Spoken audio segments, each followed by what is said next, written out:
अस्सलाम वालेकुम। तो आज इस डीप लर्निंग की सीरीज़ में हम देखने जा रहे हैं कॉन्वोल्यूशनल न्यूरल नेटवर्क का आर्किटेक्चर कि कॉन्वोल्यूशनल न्यूरल नेटवर्क्स में कौन कौन सी लेयर्स होती हैं और कॉन्वोल्यूशनल न्यूरल नेटवर्क जिसको हम CNN भी कहते हैं, और हम इस सीरीज़ में इसको CNN ही कहेंगे।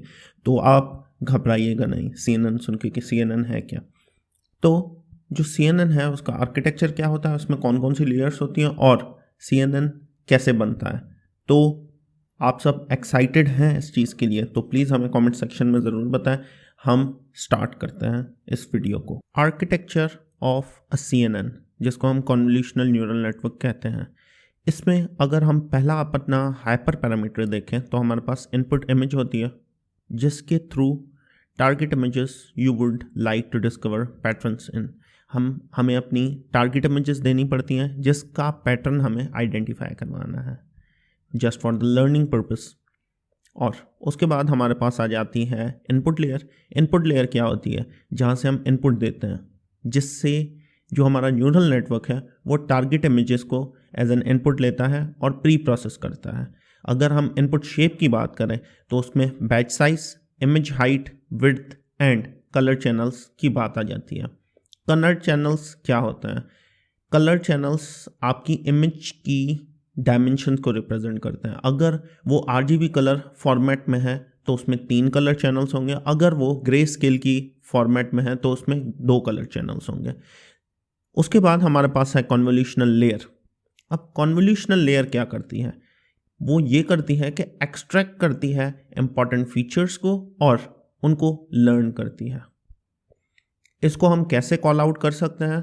इसके लिए हमारे पास फंक्शन होता है conv_xd। x जो यहाँ पे है वो रिप्रेजेंट कर रहा है नंबर ऑफ डायमेंशंस को, मल्टीपल वैल्यूज हो सकती हैं। अगर हमारे पास 2D इमेज है तो हम conv2d यूज़ करेंगे, अगर हमारे पास 3D इमेज है तो हम conv3d भी यूज़ कर सकते हैं। अब उसके बाद हमारे पास आ जाती हैं हिडन लेयर्स जो कि नॉन लीनियर जो भी प्रॉब्लम्स होती हैं उनको हैंडल करने के लिए हम यूज़ करते हैं, या तो आप ऐसे भी कह सकते हो नॉन स्ट्रेट लाइंस को हैंडल करने के लिए यूज़ करते हैं। यूजुअली इनके साथ हम रिलो एक्टिवेशन फंक्शन यूज़ करते हैं। हिडन एक्टिवेशन की हम बात कर रहे थे, हिडन लेयर्स की नहीं।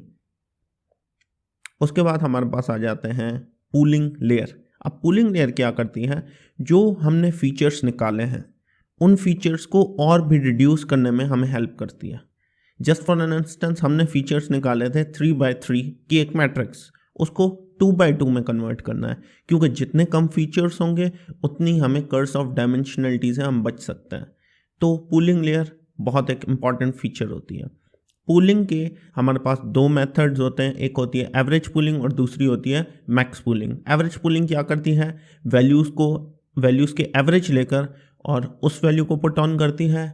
मैक्स पूलिंग क्या करती है कि मैक्स वैल्यू वहाँ पे पुट ऑन करती है। उसके बाद हमारे पास फुली कनेक्टेड लेयर आ जाती है जो कि फर्दर रिफाइन करती है हमारे फीचर्स को। कॉन्वोल्यूशनल लेयर से जो हमने फीचर्स लिए हैं उनको और भी रिफाइन करती है। उसके बाद हमारी आउटपुट लेयर आ जाती है जो कि हमें एक आउटपुट प्रोवाइड करती है on the basis of its learned features. ठीक है। उसके बाद आउटपुट एक्टिवेशन जो है वो नॉन लिनियरिटीज़ को हैंडल करने के लिए हम यूज़ करते हैं, और ये डिपेंड करता है कि हम कौन सी प्रॉब्लम यूज़ कर रहे हैं। अगर हमारे पास प्रॉब्लम जो है वो बाइनरी है तो फिर हम सिग्मॉइड यूज़ करते हैं। अगर हमारे पास दूसरी कोई प्रॉब्लम है जस्ट लाइक मल्टी लेबल या मल्टी क्लास तो फिर हम सॉफ्ट मैक्स को प्रेफर करते हैं। तो आगे हम बढ़ते हैं इसकी कोड की तरफ। ये एक टाइनी VGG का कोड है, यहाँ पे इसकी लिंक भी प्रोवाइडेड है, आप यहाँ से इसको एक्सेस कर सकते हो। यहाँ पे इन्होंने क्या किया है कि इन्होंने एक सिक्वेंशियल लेयर की इनिशियलाइजेशन की है, उसके अंदर पहले conv2d बनाया है। अब conv2d लेयर बनाकर उसमें फ़िल्टर्स डिफ़ाइन किए हैं। फ़िल्टर का काम क्या होता है कि आपकी जो फीचर्स एक्सट्रैक्शन का काम होता है, आपके पास तो एक इमेज बड़ी सी आ गई, उसमें से फीचर्स एक्सट्रैक्ट करना और कितने करने हैं वो फिल्टर हैंडल करता है। और उसमें फिल्टर की जो हेल्प आउट करता है वो कर्नल साइज करता है। कर्नल साइज अगर हम 3 देते हैं तो उसका मतलब यह है कि वो 3x3 की मैट्रिसेस उठाकर और उनको आगे बढ़ाकर with the help of stripe, single stripe ये आगे बढ़ता है। ये इसकी कंप्यूटेशनल जो सोल्यूशन है वो भी हम अपनी नेक्स्ट वीडियो में देखेंगे कि कंप्यूटेशनली हम सॉल्व ऐसे कैसे कर सकते हैं और ये कर्नल्स वगैरह वर्कआउट कैसे करते हैं। उसके बाद हमारे पास है एक्टिवेशन फंक्शन जो कि रीलो है, और इनपुट जो शेप है हमारे पास 2 to 4, 3, मतलब 2 to 4 height then width then channel shape हमने डिफाइन नहीं किया। उसके बाद हमने क्या किया है, इसी conv 2D को एक दूसरे तरीके से लिखा है कि आप डायरेक्टली भी ऐसे लिख सकते हो, हर एक वेरिएबल को डिफाइन करने की ज़रूरत नहीं है, ठीक है। उसके बाद हमारे पास आ जाती हैं हमारी मैक्स पूलिंग, या आप एवरेज पूलिंग भी ले सकते हो। उसमें आप पूल साइज को डिफाइन करते हो। वो क्या करता है, जो आपके पास ऊपर कॉन्वोल्यूशनल लेयर ने जो एक्सट्रैक्ट किए हैं फीचर्स उनको भी हाफ कर देता है। ये अगर 4 है तो 2 कर देगा, ऐसे वो उन्हें हाफ कर देता है।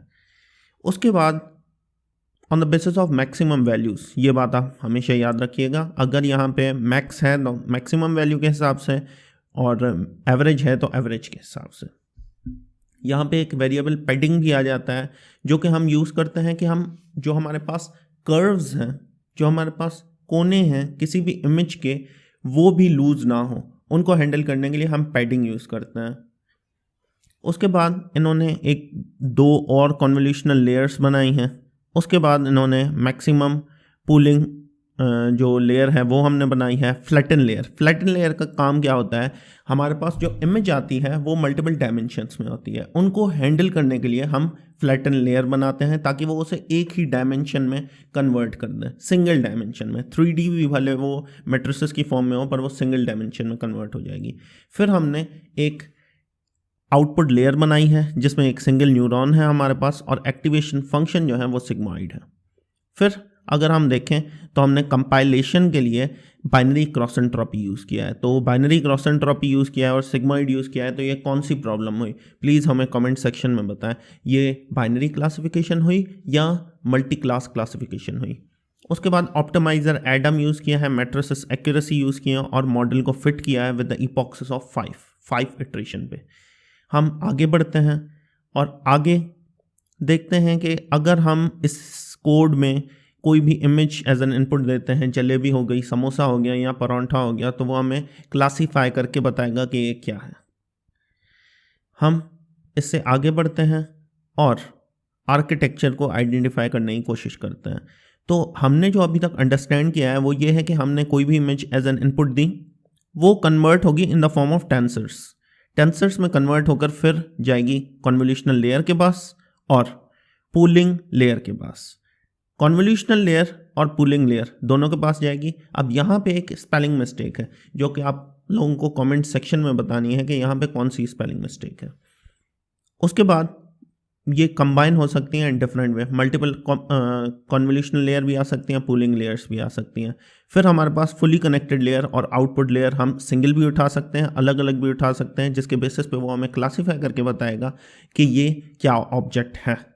अगर हम सिंपल कन्वोल्यूशनल न्यूरल नेटवर्क की बात करें तो सिंपल कन्वोल्यूशनल न्यूरल नेटवर्क कुछ ऐसे होता है जो कि हमने अभी देखा है। अगर हम डीप में देखें तो उसमें multiple convolutional and pooling layers आ जाती हैं। तो ये चीज़ आपको हमेशा दिमाग में रखनी चाहिए कि कुछ भी चेंज हो सकता है किसी भी आर्किटेक्चर में, और वो आर्किटेक्चर हम पे डिपेंड करता है ना कि हम क्या उसमें चेंजिंग करना चाहें। तो यहीं तक थी हमारी आज की वीडियो। हम इंशाल्लाह मिलेंगे अगली वीडियो में, और अगली वीडियो से हम कंटिन्यू करेंगे कि इसके पीछे मैथमेटिक्स क्या है, स्ट्राइप क्या होता है, पैडिंग होती क्या है, कैसे इम्प्लीमेंट होती है पैडिंग, ये सारी चीज़ें हम अगली वीडियो में देखने जा रहे हैं। तो तब तक के लिए इन चीज़ों को अंडरस्टैंड करने की कोशिश करें, और कोई भी क्वेश्चन है कमेंट सेक्शन में लिखें। तब तक के लिए अल्लाह।